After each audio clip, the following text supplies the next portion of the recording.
connecting. Hey, girl. Hey, how are you? I'm good. How are you? Good, good, good. Good. Well, I'm happy that you could join me today. Hopefully you're having a good day. Hopefully you're not feeling too crazy. How's your vibe right about now? I'm good. I'm good. I'm good. I'm good. Just living like everybody else. With the election, I'm kind of in shambles. But hey, I'm living. Are you in Dallas right now? I'm in Houston. Okay, so you're in Houston. What is like? I know it's kind of different in every single state. So what's the vibe like in Houston right now with everything going on? It's not just hectic. You talk about as far as politics or music. As far as politics, because Okay, I know yeah. the energy out here, it wasn't too bad last night, but yesterday it was a mess. Yeah. So I haven't seen anything just outrageous, but when I went to the mall the other day, I went with my friend, and the store started closing down at 5 o'clock.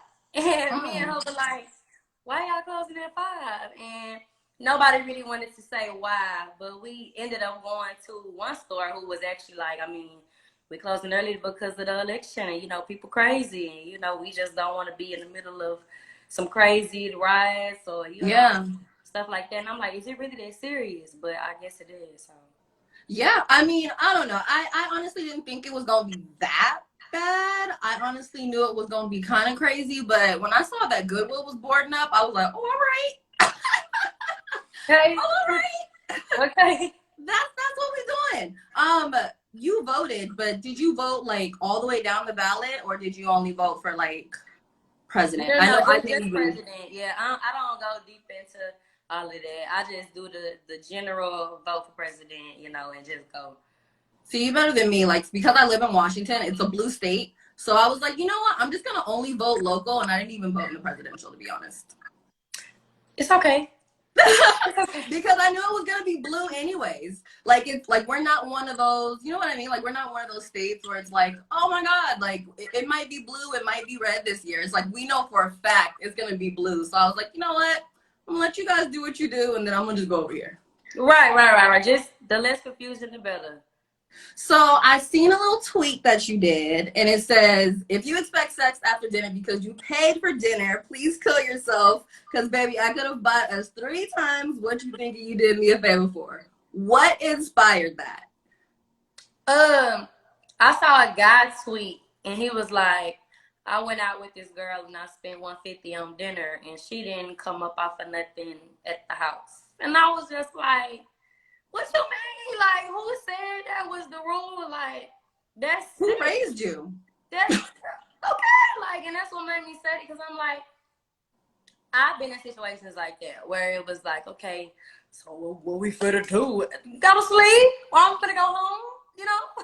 But I just thought that was kind of like sick. So I was like, let me say this so they know not to come over here. Yeah, like, don't be coming in my DMs with that. I definitely called my own Lyft recently. I was like, what you mean? You know what? I'll just call my own Lyft. It's cool. I got it. Yeah, like my homeboys, let me just call him to go pick me up because you tripping. Like, what in the world?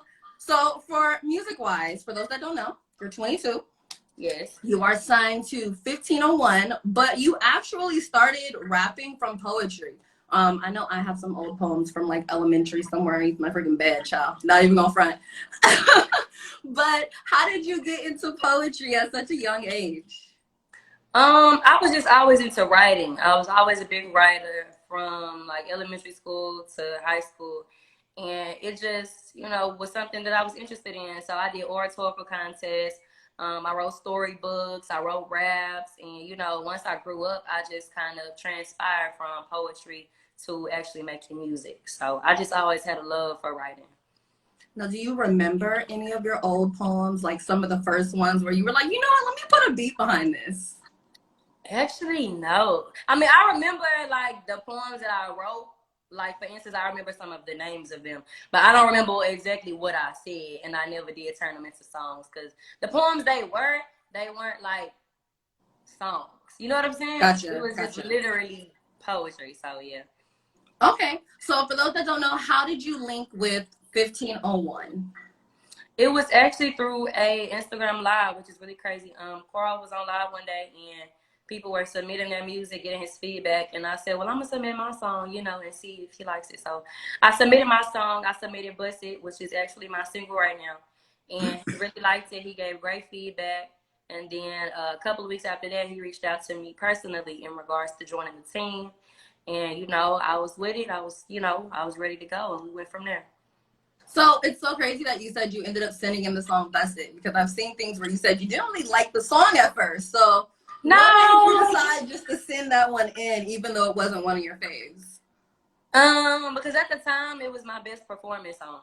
You know, it was my best performance song, and my friends liked it, my family liked it, you know, my fans liked it. Because I actually had Busted before signing with the label, so I was like, well, I mean, everybody else liked it. I'm gonna just play this one, you know, and it did what it's doing. So Would you say that Carl has given you like any good advice to keep moving you to the next level right now?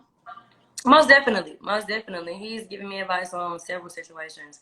Really, anything that I ever need advice for, you know, whether it be music wise, I might ask him what you know, what his take is on a personal situation. You know, from his standpoint, I always like to hear, you know, what he thinks or how he will handle it, you know, with his position. So yeah, like he's always able to give me advice. Do you feel like, so first of all, you've been signed to them for about 7 or 8 months, right? Mm-hmm. Seeing that it kind of happened around the time of COVID, do you feel like you finally found a way to like be like, okay, I know we're still in this lockdown, but I know how to utilize this to my advantage and still stay in everybody's face? Yes, I felt like I was able to definitely do that. We really just did that through media. We were still dropping music videos. I was still doing live interviews like this. I was still dropping freestyle. So we really just took advantage of Instagram and YouTube and, you know, just dropping a project, you know. So we were able to just really take advantage of the pandemic, you know, through social media. I love it. And honestly, that's one of the ways that I found out about you through social media. I saw some of your music videos. I was like, okay, she's lit. And then even more so, I saw like Armand Wiggins talking about you because I freaking I love love his YouTube. Armand. Oh, I love him. Like, he just hit, speaking of 100,000, first of all, you hit 100,000 followers on Instagram. So congrats to you I on did. that one. Thank But you. how did you like, let's take it back to that. Did you do anything to celebrate that? Like, what was that moment like when you was like, oh, all right? I mean, I drink to celebrate everything. So I got drunk, you know, because I remember when I was at 9,000. Like, I remember I was at Yeah. 9,000 followers, and I was like, dang, I can't wait to get 10K. Then it was, dang, I can't wait to get 20, and so on and so on. And I was like, you know, I wonder what it felt like to have 100, you know. So it was really live to see my come up over the 2 years. So it was exciting. I love that. And so speaking of Armand, one of the things that I saw in the interview that you did with him, you have a song with T-Pain. Where's it at? It's in the vault. Yeah, it's in the vault. Um, This. yeah, I actually have two records with T-Pain now. So the one that you're talking about, yeah, what you're talking about is a snippet that I put up. I think like a couple of months ago, back in July, I put a snippet up, and he actually sent me a track the week before last. So this is a newer track. I haven't even got on it yet, but yeah. So I got two tracks with T-Pain, which is really dope. So yeah. I'm totally here for it. So, and I also love that it was kind of like a manifested thing. Like I'm super big on manifestation and just spirituality and just seeing it and then it happened. So I really loved when I saw that. If you were to say do any crossover music, what would it be? Would it necessarily be pop, or would you be like, you know what, I'm gonna do a Lil Nas X and do like some country, or be like Lil Wayne and do some rock? Actually, I would do some reggae. Yeah, I would do some reggae. I would be here for that. Yeah, I like the wine music. Yeah. You know who you would be dope on a song with? Freaking Steph London. I can hear your voices I together can hear that. so good. I can hear that. Okay, yeah. So we're just gonna put that out into the universe on period. So your self-titled project, Erica Banks, it has 12 songs. My favorites is Toot That, Bust It, Beat It Up, Sitting Back Loaded, and frankly, in order-wise, it just kind of depends on my mood for the day. Okay. Just depends on the mood for the day. What I love is that your lyrics really do melt with your beats. So who is like picking these beats? Is it you? Is anyone helping you? No, I picked the beats. I typically have a style that I really go with, and sometimes I help make the beat. Like I'll say, I want this sound, or I want it to sound like this, and then do this, and then do that. You know, because I know what I like. Yeah. So I just go in the studio and I kind of, either help make a beat, or I just go through them and I just pick ones that I like. Okay, I love it. And then, so when I was also listening to it, I noticed that you sing. So was there ever a point when you wanted to sing rather than rap, or is it kind of like, you know what, I want to sing and rap when I'm in the studio today? Like it really just goes off of your vibe. Just off of the vibe. Like some days I want to just rap, other days I want to sing. Other days I want to do both on a song. So it just depends on how I'm feeling, the vibe, the beat, the environment, all of that. Now, speaking of singing, you do sing on your song Tony Story. And I feel like everybody knows a Tony. So is there anyone in particular that this song was about, or was it like a collection of different situations? Actually, no. I made Tony's Story up off the top of my head. Yeah, a lot of people are shocked by that because people think it's like somebody I knew. Like, no. But with that, I heard that beat and I was like, this sounds like a storytelling beat. So I'm gonna try to tell a story. And for some reason, the name Tony came up, and that's all she wrote. Literally, the part that was for me when you're like, he said out of his mouth, all he wanted was a hug, and they didn't hear him. And I was like, yeah, that's all he wanted. Like, so many dudes, like, I don't, like, you would be lying to yourself if you said you didn't know at least one man, especially a black man, that was like, you know what, I just wanted my mom to hug me. I just wanted my dad to be like, good job, you know? Yeah, like people can relate to that, and that's another reason why I like Tony's Story so much, is because, like you said, like we all know at least one Tony, so people are able to, connect with that song. So yeah, it was fun making it. I did see the snippet of the video. Is the full video out, or are we still waiting for that? We're still waiting for Tony's Story. It has not dropped yet. I don't even know when we're dropping that. I'm glad you brought that up so I can ask. But yeah, so yeah, it's done. Like the video done, but we haven't dropped it. Okay, yeah, because I was like, that's a schmood. Like I'd heard it, like, you know, when sometimes you have music in the background, because I really do listen to Erica Banks a lot. So it's like, it just depends on the day. So one day it was playing and I was like, wait a minute. And so when I saw the video, I was like, okay, this is like a real deal story right here. Like, I kind of want to know the background to it. So I'm glad I got that. In terms of, sorry, had a crazy email. On your project, you remix a lot of beats. Have you ever been worried about someone putting you in like a weird hole for like remixing beats? Or do you kind of feel like you do enough of both? No, I think I do enough of both, because I have a lot of music out. I have about 4 projects. So, I feel like that's a lot to go listen to. Of course, every song is not like that, but I just like to have fun, with samples sometimes, just to put my own spin on it. But yeah, I definitely think it's a balanced out, You know what I'm trying to say? Yeah. I feel like I don't do it too much. Yeah, no, and I only ask because I've seen people say it in your comments, but I'm like, she has so many songs that isn't, you know what I mean? So I'm like, I feel like it's a balance, but I'm gonna let her say that. I can't say it for you. Yeah.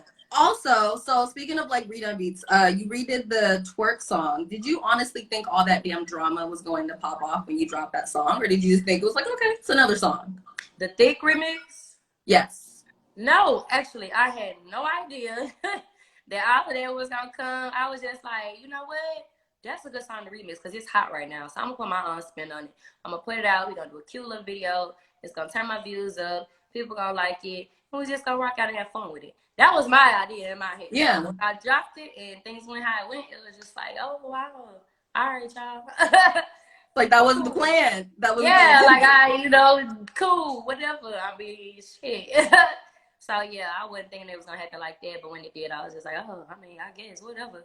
It's hot. Run it up because I know it's like on at least the YouTube, not the YouTube, the Twitter video clip is almost at like 100,000 views. Yeah. Like a lot of people was rocking with it, especially like my fan base. People that actually tune into me and listen to my music, they were really rocking with it. So that's all that matters to me. I saw DJ Booth was playing it, and he was saying that Nicki should get on it. What you think about that? You know what? I love DJ Booth. Shout out to him. He shows a lot of love. But actually, though, he was actually talking about Bust It. Now, he played both songs. Okay, because I did hear both of them. Yeah, yeah, but he was saying let's get Nicki on Busted, and I think that would be tremendous. That would be the greatest thing that's ever happened in my life. So Period. let's just hope Nicki Minaj hears Busted and wants to get on it because it's a hit. So I'm pretty sure that Booth will give it to her at some point. oh yeah. Oh yeah. So we're gonna do something real quick called Five Randoms with Besa. The first one is called What has been your favorite hair color that you've worn this year? Favorite hair color. You know what? It'll have to be the peach. I did peach one time. It was like 2 months ago. I was in Atlanta and it was just so pretty and so vibrant. And I don't even really do hair colors like that, but that was the prettiest color I did all year. Okay. And then 3 misconceptions of Erica. People that don't know me sometimes think that I'm mean. But I guess that comes from my demeanor, my music, what I say. And I'm really the sweetest person, but you just have to really know me. So that's number one. Number two, that I'm very soft, you know, because when you do meet me for the first time, I'm very bubbly, I'm very social, I'm very nice. But I will get with you if you go there. You know? So that's two. Three, that I'm bossy. You know, I guess people get bossy from me, just from, you know, seeing me on Instagram or YouTube or listening to my music. Maybe they just think you're like in control of yourself. Like she's a boss. Like, you know what I mean? Like she knows what she wants. Like this is how I want my music. This is how I want my life, my career, my dreams. Maybe that's more what they mean. Yeah. But I'm not bossy at all. Yeah, I do, you know, keep everything in line. You know what I'm saying? But I'm not bossy, no. Okay. If you could have one wish before the year is over, what would it be? Oh wow, one wish. That's a good one. I wish for a lot of things. I wish to be rich by next year. You know, you should make you a little vision board and put some selenite on it. That's what I ended up doing. What's that?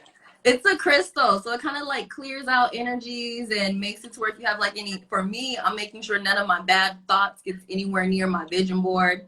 I'm gonna also put like some pyrite up there so that way it can amplify it with the money vibes that I'm doing. I've never actually put crystals on my vision board before, but I had the idea on Halloween. I was like, it just makes sense. Yeah. Just find the right crystals. So yeah. Yeah. What has been your drink of choice during this election situation? Crown and Coke. Okay. Yeah. And then what's next? Like literally, what are you gonna do later on tonight? Because I've seen that the clubs are open down there, which is something that we wish was a thing here in Seattle. Clubs are open. I'm actually going to an event tonight. Going to a birthday party. It's like a private birthday party. I'm gonna pop out, you know, with my homegirls, just on some cool, you know, Thursday night, something to get out, something to do. But I'm always out. I love being out. I love having a good time. So I'm always doing something. I wish. I'll be happy when the world opens back up around here. It seems like the world has opened everywhere but Washington State. It seems like everywhere but Washington and California. Yeah, like I'm seeing photos of people in clubs with no mask on. They're twerking. I'm like, they turn it up. Something. If I go to Whole Foods without my mask, first of all, there's an officer waiting at the front door. Second of all, they have mask, hand sanitizer, and wipes. And if you walk in there without a mask, they're like, here you go. I don't know where you think you're going. It's that serious, though. It's that serious. I don't know where you think you're going. Yeah. Are we going to get some more music from you this year? Can we get like a hint of some new features? This year's coming to an end. I don't really know, to be honest, because I mean it's November, it's only one more month. Now if the artists that I've done features with decide to put out their songs, you know, before December or in December, you know, y'all will have those to go you know, get in the right listen to. But as far as me putting out my own music, yes, I do plan on putting out something else, you know, by the end of the year. Not sure what, not sure, you know, with who or whatever. But I always look forward to music from me, no matter what's going on. I'm always putting something out. Okay, period. Well, I want to thank you so much for joining me. I hopefully, if you ever come up to Seattle and the world is open again, you can pull up to the studio because, girl, I'm not even able to record at the studio. I still have to record live from my apartment. Oh my they God. won't. They only let the morning shows back in the building right now. Like that's how crazy it still kind of is in Seattle, Washington. Like they're like, yeah, no, we're not doing that. So Wow. whenever things are reopened and I can get you in the studio, hopefully you come back up here. Yes, Um, ma'am. Everybody check out her project, Erica Banks. Get your twerk life. Period. And until next time, girl, I hope you have a good night. Thank you so much for having me.